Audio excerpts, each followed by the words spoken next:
She stood in front of the mirror, applying her lipstick with precision, the same way she'd done 100 times before. But something about tonight felt different. The air between us had grown cold in recent months, filled with tension, half-truths, and unspoken doubts. We used to be the couple others envied, laughing too loud at dinners, holding hands even after years together. Now, she barely looked at me when she said, "I'm going out tonight." I sat at the kitchen table, phone in hand, pretending to scroll. I had heard that line too many times this year. At first I believed it, nights with her girlfriends, harmless fun. Then came the late returns, the vague stories, the smell of cologne that wasn't mine. I started noticing things. Her sudden obsession with fitness, the way she'd angle her phone away, the nervous energy when she'd get a message. I told myself not to be paranoid, but love makes you blind and trust makes you stupid. Still, I gave her space. I made excuses for her. Maybe she just needed time. Maybe we were in a rut. Maybe it was me. I worked long hours. Maybe she felt neglected. But there comes a point when even denial runs out of fuel. That point came tonight. I looked at her, fully dressed, heels on, perfume lingering in the air like a challenge.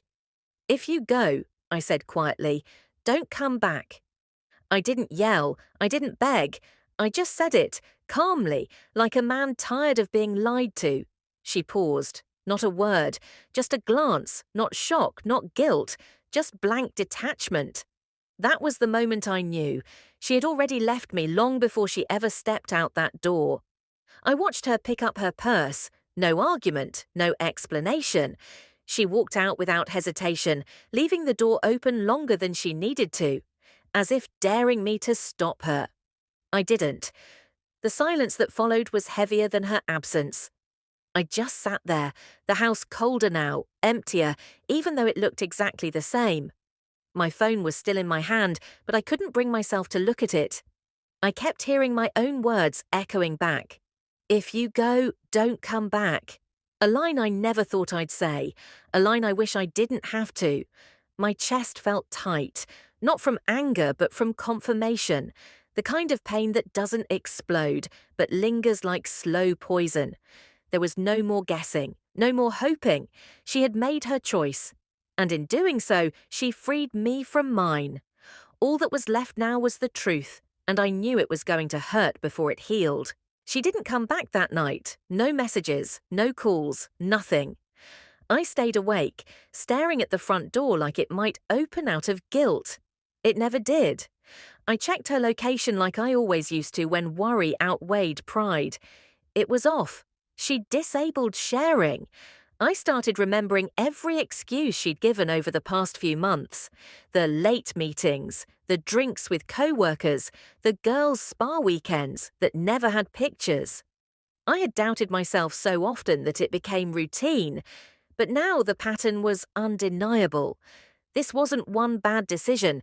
It was a trail of deception I had ignored because I didn't want to believe it.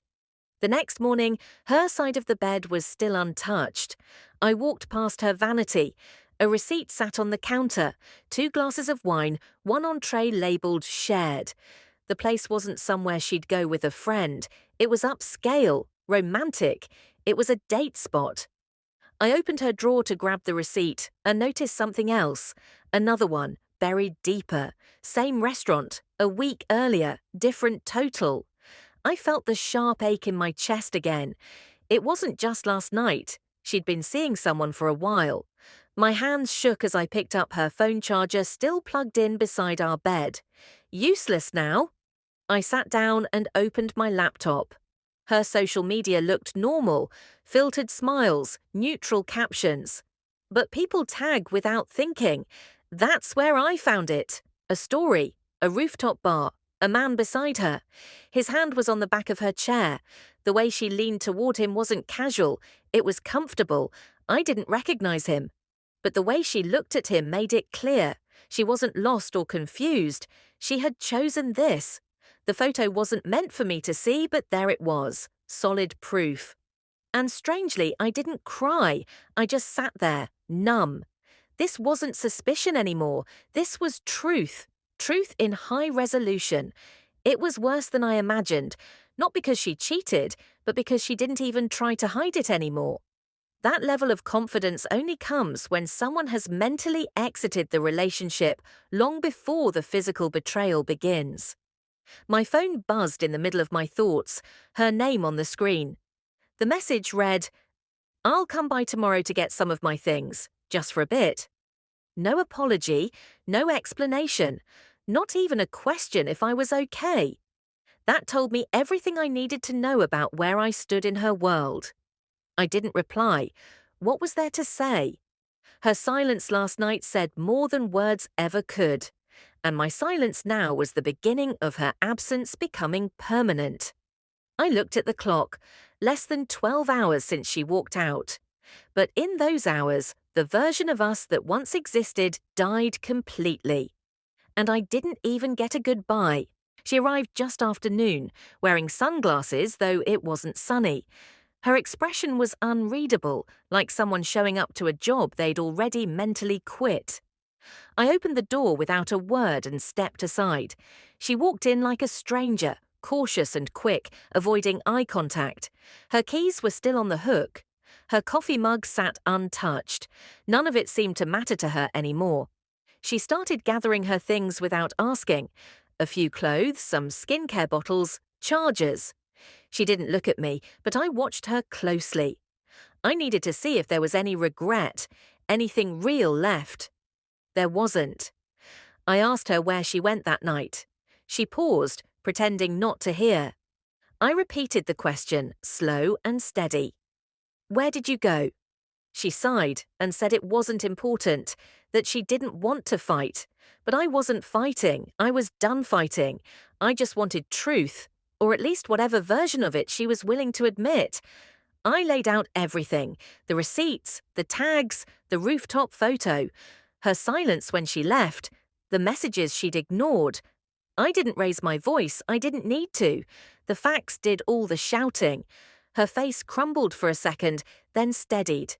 She said it wasn't planned, that it just happened, that she felt alive around him, and that I had become cold and distant. I almost laughed, not because it was funny, but because it was scripted, like she had rehearsed it. The same lines people use when they've already decided you're the villain in their new love story. She said she didn't mean to hurt me. I asked if she ever planned to tell me. She didn't answer. That was my answer. She tried to shift the blame, said I worked too much, didn't notice her anymore. I told her I noticed everything. I noticed when she stopped waiting up for me, when she started dressing up without telling me why, when she flinched if I reached for her phone. I noticed the distance long before I admitted it out loud. She stood there, looking small for the first time. Vulnerable. I didn't feel sorry for her. I felt sorry for the version of me that kept loving her while she was slipping away. She asked me if this was really it. I told her it had been it the moment she chose silence over honesty. That love without trust is just performance, and I was done acting. Her lip trembled, but she said nothing. I told her to take whatever she needed, that I wouldn't stop her, that there was nothing left to protect. She left the same way she had the night before, quiet, head down, no fight. But this time, I didn't wait for the door to close. I just walked away. I didn't need her to admit she was wrong. I only needed her to leave. And this time, I knew she wouldn't be coming back. The first few weeks were hollow. Every part of the house reminded me of her. Her scent on the pillow, her coffee in the pantry, her laugh, now just a ghost in the walls. But the silence, once unbearable, slowly became peace. I stopped waiting for her to text. I stopped replaying the last conversation. Some things don't need closure, they just need distance. I started waking up earlier, not because I had to, but because I could. I didn't check my phone first thing in the morning anymore. I didn't wonder where she was or who she was with. That mental weight, the one I carried for so long, lifted little by little. People told me I'd feel anger, but mostly I felt relief. I had been holding on to a version of her that didn't exist anymore. Maybe hadn't existed for a long time. I had loved someone who'd already left the room, and I didn't want to be that kind of man again. I went to therapy, not to fix what was broken, but to understand why I ignored the cracks for so long. I learned to be alone without feeling lonely. I cooked for myself. I read more. I started saying yes to plans I used to cancel. I stopped checking her socials. I stopped waiting for answers that wouldn't change anything. Some nights were still heavy, but they no longer broke me. I realized healing doesn't come in a wave. It comes in moments. The first time you laugh without forcing it. The first night you sleep through without waking up at 3 a.m. The first time you hear her name and don't feel your stomach drop. Those moments came slowly, but they came. I began to see her betrayal for what it was, a reflection of her choices, not my worth. I stopped asking what I lacked and started appreciating what I gave. I had shown up. I had been honest. I had stayed loyal in silence while she was disloyal in secret. That truth hurt, but it set me free. One day, months later, I got a message from her. A simple, "Hey, hope you're doing okay." I stared at it for a while, then archived it without replying. There was nothing left to say. I had already said goodbye the night I watched her walk out, and I wasn't about to reopen a door that led to nowhere. I'm not in a new relationship yet, and that's okay. I'm not looking to fill a void. I'm building a life where I no longer tolerate half love or half truths. I know what I bring to the table, and next time, I won't beg someone to sit down and stay. She didn't break me, she revealed me to myself. And now I live with clarity, not questions. Peace, not suspicion. Love will come again, but this time it will meet a man who no longer accepts less than he deserves.